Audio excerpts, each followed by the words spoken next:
नमस्कार, स्वागत है आप सभी का इमेजेस में। इमेजेस आईना हमारा कार्यक्रम जिसमें हम आपकी मुलाकात करवाते हैं उन महिलाओं से जिन्होंने अलग अलग क्षेत्रों में एक मकाम हासिल किया है। अपनी मेहनत के बल पर वो वहाँ पहुँची हैं और आगे जाने की ख्वाहिश भी रखती हैं। लेकिन हम जब बात करते हैं अलग अलग क्षेत्रों में कामयाबी हासिल करने की, तो बहुत कम लोग ऐसे होते हैं जिनके बारे में ये कहा जा सकता है कि पशुओं का उनको ख्याल है या उनके लिए चिंता करते हुए वो कुछ प्रयास कर रहे हैं, कोई पहल कर रहे हैं। जी हाँ, आज आईना में आपकी मुलाकात हम करवाने जा रहे हैं अनुराधा मोदी जी से, जो फाउंडर हैं और ट्रस्टी हैं होली काउ फाउंडेशन की। आपको ये भी बता दें कि अनुराधा जी ने 15 साल की उम्र से इस क्षेत्र में काम करना या कहना चाहिए सेवा करना शुरू कर दिया था। तो आइए मुलाकात करते हैं अनुराधा मोदी जी से।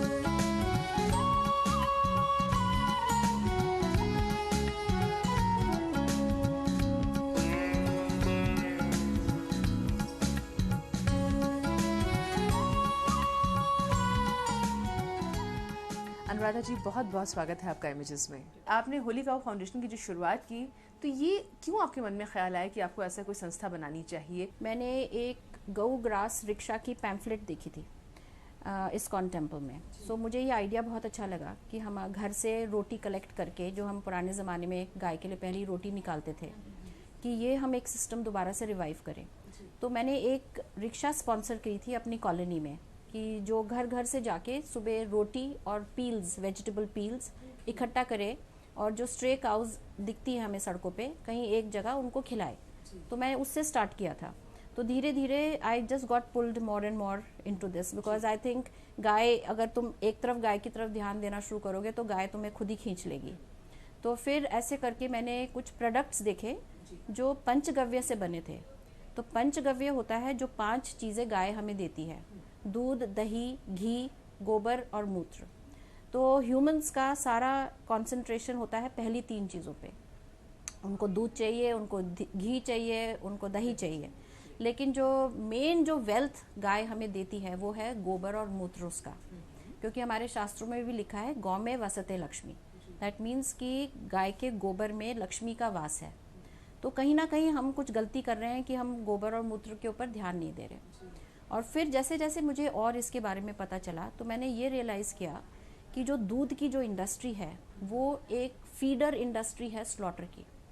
क्योंकि कोई भी मेल बछड़े गाय के नहीं रखना चाहता, ना उनको पालना चाहता, ना उनको रखना चाहता। जो आप सड़क पे देखते हैं गाय, उसमें से 80% गाय नहीं है, वो मेल बछड़े हैं जो इलीगल डेयरी वालों ने छोड़े हुए हैं। उनको कोई नहीं रखना चाहता क्योंकि उनसे आगे दूध नहीं मिलना। और आजकल बिकॉज आधुनिक खेती हो गई है तो सब ट्रैक्टर चलाते हैं, कोई हल नहीं चलाता। तो जो ये बैल हैं, इनकी बहुत ज़्यादा दुर्दशा हो रही है। तो जैसे मैंने ये सब चीज़ें जानी, तो मैंने ये देखा कि ये जो पंचगव्य के जो प्रोडक्ट्स हैं, इसमें बहुत रेंज बन रही है। और ये सारे आयुर्वेदिक और हर्बल प्रोडक्ट्स हैं, and they are all chemical free. और ये हमारे हेल्थ के लिए भी बहुत अच्छे हैं। तो मैंने उनको पहले खुद इस्तेमाल किया और मुझे वो प्रोडक्ट्स बहुत अच्छे लगे। जैसे हमने शैम्पू, फेस पैक था, बॉडी स्क्रब था, जॉइंट पेन ऑयल था, च्यवनप्राश था, ऐसे बहुत सारे प्रोडक्ट। धूप बत्ती थी, वो धूप बत्ती तो इतनी बढ़िया थी कि, और वो गाय के गोबर से बनी हुई धूप बत्ती थी। उसमें हर्ब्स डले थे। सो देयर वर 45 हर्ब्स जो हम हवन सामग्री में यूज़ करते हैं, उन हर्ब्स से वो धूप बत्ती बनी थी। तो ये सारे प्रोडक्ट्स मैंने देखे, मैंने उनको थोड़ा थोड़ा ट्राई करके देखा। लेकिन मैंने ये देखा कि उनकी पैकेजिंग जो है वो बिल्कुल अच्छे ढंग से नहीं की हुई। और आज ज़माना है मार्केटिंग का, पैकेजिंग का, तो कोई उन प्रोडक्ट्स की तरफ अट्रैक्ट नहीं होगा। सो इसलिए मैंने ये कोशिश करी कि हम इनको क्यों ना रीपैकिंग करके कुछ बढ़िया सामान बनाएं। तो ये सारी चीज़ें ऐसे होते गए और ऐसे ऐसे मुझे और इन्फॉर्मेशन मिलती गई। तो मैंने सोचा कि इसको बड़े रूप में ले जाने के लिए हमें कुछ ना कुछ संस्था बनानी पड़ेगी। तो हमने ये होली काउ फाउंडेशन नाम सोचा। ये जो प्रोडक्ट्स की अनुराधा जी आप बात कर रही हैं, कि अगर गौमूत्र की बात की जाए, गोबर की बात की जाए, डेयरी प्रोडक्ट्स तो ठीक है, लेकिन अगर इनकी बात की जाए तो यंगस्टर्स हम जो कहते हैं कि अगर मेट्रोज में जो रह रहे हैं, उनसे अगर हम कहें कि आप इनका इस्तेमाल करें, इनका इंटेक करें, तो वो लाजमी है कि शायद पसंद नहीं करेंगे। आपका एक्सपीरियंस क्या कहता है? लोग बहुत कन्विंस हो रहे हैं। अच्छा। क्योंकि लकीली अभी चेंज आ रहा है एंड लोग अपनी पुराने संस्कृति की ओर भी जा रहे हैं, अपने जो पुरानी नॉलेज है हमारी उसकी ओर भी जा रहे हैं, क्योंकि वो रियलाइज़ कर रहे हैं कि उसमें जो तथ्य बताए गए थे वो इन्वायरमेंट के लिए भी अच्छे थे और हमारी हेल्थ के लिए भी अच्छे थे। और वो एक बड़े सेंसिटिव वे में रखी जाती हैं चीज़ें। तो ये जब हम एक कोई भी प्रोडक्ट हम ये यूज़ करते हैं पंचगव्य के, तो हम ना कि अपनी हेल्थ के लिए सुधार करते हैं, बट हम कहीं ना कहीं गौ की सेवा भी कर रहे हैं। क्योंकि हमारे जो प्रोडक्ट्स होली काऊ के जो नाम से जो हम प्रोडक्ट्स हमने तैयार किए हैं, इसका जो भी प्रॉफिट होता है वो सारा हम गौ सेवा में ही वापस लगाते हैं। तो हम चाहते हैं कि हर गौशाला सेल्फ सस्टेनेबल हो। अभी तक गौशालाएं सारी डोनेशन पे डिपेंडेंट होती हैं। डोनेशन की बहुत सख्त ज़रूरत है और अच्छा भी है लोग अगर डोनेशन करते हैं, लेकिन एक कुछ लेवल तक हम सस्टेनेबिलिटी ला सकते हैं। जब गाय के लिए हम कहते हैं कि वो सबका पालन कर सकती है, तो क्या वो अपना स्वयं का पालन नहीं कर पाएगी? हमें खाली तरीके देखने हैं। अब हमने एक बहुत बढ़िया, जो मैं बहुत एक्साइटेड हूँ उस चीज़ के बारे में, हमने एक इनोवेशन करा है जिससे हमने गाय के गोबर से लकड़ी बनाई है। उसकी एक मशीन हमने ढूंढी कि कोई बना रहा है, फिर हमें मिल भी गया, फिर हमने उसका उपयोग भी किया। तो जैसे जो क्रिमेशन ग्राउंड्स हैं जहाँ शव जलाए जाते हैं, तो उसमें बहुत लकड़ी यूज़ होती है, और ये हमने गोबर की जो लकड़ी बनाई है, ये कम से कम नहीं तो 20-30% हम सब्स्टिट्यूट कर सकते हैं लकड़ी के लिए। तो उससे हमारा पर्यावरण का आप देखिए कितना रक्षा होगा। और हर गौशाला के पास एक बहुत बड़ी प्रॉब्लम होती है कि वो गोबर का क्या करे, वो गोबर कहाँ फेंके। तो कोई भी किसान जो ले जाना चाहता है, वो गोबर उसको ट्रॉली के हिसाब से बहुत कम दाम पे दे देती है, 50 पैसे किलो गोबर को दे देती है, तो उससे उसको कुछ फ़ायदा नहीं होता है। लेकिन अगर ये लकड़ी हम गौशालाओं में इस्टेब्लिश कर दें बनानी, और ये लकड़ी फिर वो क्रिमेशन ग्राउंड्स में सप्लाई करें, या बॉयलर्स में, जो फैक्ट्रियों में बॉयलर यूज़ होते हैं, उनमें भी कुछ कभी भूसा जलता है, कभी कुछ जलता है, तो उसमें ये लकड़ी यूज़ हो सकती है। आप बता रही हैं किस तरह से जो गायें हैं उनकी कितनी अच्छे प्रोडक्ट्स हैं जिनका इस्तेमाल किया जा सकता है। लेकिन मसला ये है कि हम ऑन द कॉन्ट्ररी जब दूसरी बात देखते हैं तो काउ स्लॉटर जो है ये बहुत बड़ी समस्या है, और हम देखते हैं कि पूरे देश भर में गौ हत्या जो है वो एक बहुत विकराल रूप लेती जा रही है। एक ज़माना था जिसमें पशुधन, पशु को कहा जाता था हमारा पशुधन है, और आज हमारा वो पशुधन कहाँ से कहाँ हो गया। हमारा इतना इलीगल स्लॉटर हो रहा है, 60,000 गाय प्रतिदिन भारतवर्ष में आज भी कट रही हैं। हमें ये रियलाइज़ करना है कि हमें अपने देश में अपनी धन को रखना है या हमें अपने धन को लुटा देना है। एक बहुत जल्दी एक दिन आएगा जब हमारे को वाकई दूध नहीं मिलेगा, और ऑलरेडी आप देखेंगे दूध में कितना अडल्ट्रेशन हो रहा है। और एक तरफ फिर हम ये कह रहे हैं कि हमारे पास गायों की संख्या बहुत ज़्यादा है। आपको हैरानी होगी कि किस तरह से गाय का कत्ल हो रहा है। हमारे जो लॉ है उसके हिसाब से no milking animal can be slaughtered. अगर गाय दूध दे रही है तो उसका स्लॉटर पूरे देश में अलाउ नहीं है, और बैलों का स्लॉटर कुछ स्टेट्स में अलाउ है। तो अब ऐसी डिमांड क्रिएट की गई है कुछ देशों में कि उनको दुधारू गाय का ही मांस चाहिए, तो वो भी हो रहा है हमारे देश में। इसके लिए ना हमें गाय को इकोनॉमिकली सस्टेनेबल करना ही पड़ेगा।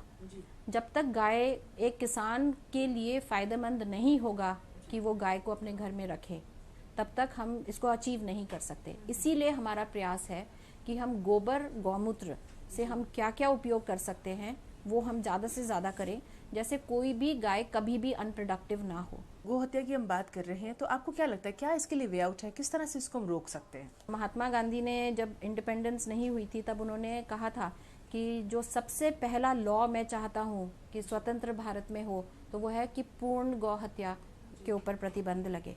तो ये हमें रियलाइज़ करना चाहिए। और बहुत सारे लोग ऐसे हैं कि जो कहते हैं कि क्यों हमें खाली गाय को करना है, क्यों हमें नहीं करना है, बट क्या हम जो हमारी मेजॉरिटी है उसके सेंटिमेंट्स को क्या हम नहीं देखना चाहेंगे? क्या हम खाली माइनॉरिटी सेंटिमेंट्स को ही देखेंगे? और हमारे लिए इन्वायरमेंट के लिए गाय की सख्त ज़रूरत है। एक फिल्म है जिसका नाम है काउस्पिरेसी, और ये विदेशों में बहुत इन्वायरमेंटलिस्ट दिखा रहे हैं आज। जो ये मीट इंडस्ट्री है, that is the biggest cause of environmental degradation today. क्योंकि जो मीट के लिए जो जानवर रेस किया जाता है, उसके लिए जो चारा उगाया जाता है, 1 एकड़ में जितना चारा उगाया जाएगा एक जानवर को खिलाने के लिए, उससे हमें 1 किलो मीट मिलेगा। और 1 एकड़ में जितना अनाज हम इंसान के लिए उगा सकते हैं, उसमें हम 100 इंसानों को फीड कर सकते हैं। तो 1 किलो बीफ या 1 kilo meat is equal to grains for 100 people.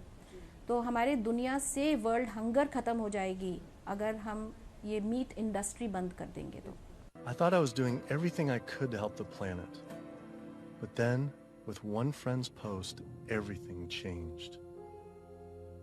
The post sent me to a report online published by the United Nations stating that cows produce more greenhouse gases than the entire transportation sector. This means that raising cattle produces more greenhouse gases than all cars, trucks, trains, boats, planes combined, 13% compared to 18% for livestock. This is because cows produce a substantial amount of methane from their digestive process. Foundation आपने जब शुरू किया था कुछ तो आपके मन में रहा होगा, तो क्या लगता है कहाँ तक पहुंची और आगे के लिए क्या सोच रही हैं? मेरे को उस समय ये बिल्कुल नहीं पता था कि ये संस्था इतनी जल्दी और इस मुकाम तक पहुंच जाएगी, बल्कि मैं आज थोड़ा घबरा ही रही हूँ क्योंकि मेरे ऊपर वर्कलोड एकदम सडनली इतना ज़्यादा हो गया है। तो मैंने सोचा था कि थोड़ा बहुत काम कर लेंगे और ये थोड़े बहुत प्रोडक्ट्स का कर देंगे, बट लेकिन ये सडनली इतने पॉपुलर हो गए।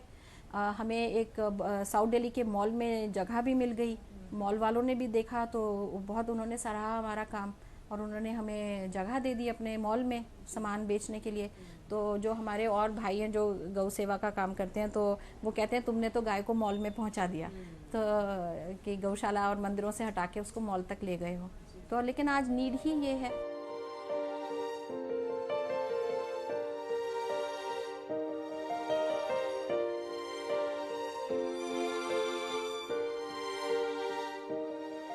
अच्छा, प्रोडक्ट्स की अगर बात की जाए और जिस तरह से फाउंडेशन आप चला रही हैं, लोगों का किस तरह का रिस्पांस आपको मिलता है? लोगों का रिस्पांस अच्छा है। जो एक बार प्रोडक्ट ले जाता है वो जरूर से दोबारा आता है। अच्छा, ये हमारे लिए सबसे बड़ा एक ये हमारे को अच्छा लगता है कि ये नहीं है कि बस एक बार ले गए और फिर नहीं आए। तो अनुराधा जी, जिस तरह से प्रोडक्ट्स की बात कर रही हैं कि गौमूत्र की बात की जाए, गोबर की बात की जाए, उससे जो प्रोडक्ट्स बन रहे हैं वाकई बहुत बेनिफिशियल अगर उसको हम यूज़ करें, तो इसमें अगर हम लोगों को ये जानना हो कि कहाँ अवेलेबल हो सकते हैं, किस तरह वो ले सकते हैं, क्या बताएंगे आप? कोई भी प्रोडक्ट यूज़ करें पंचगव्य के, कि ठीक है हमने एक मार्केटिंग के लिए उसको हमने अच्छी पैकिंग करी है और सब है, बल्कि हमारे पास अभी थोड़े दिन पहले साउथ से किसी का रिक्वायरमेंट आया था, तो हमने बोला आप साउथ में हैं तो हम आपको साउथ में जो पंचगव्य का काम कर रहे हैं हम आपको उनसे कनेक्ट कराएंगे।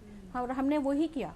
हमने ये नहीं किया कि हम कोई कमर्शियल नहीं है कि हम पूरे भारतवर्ष में हम चाहते हैं कि केवल हमारा सामान ही बिके।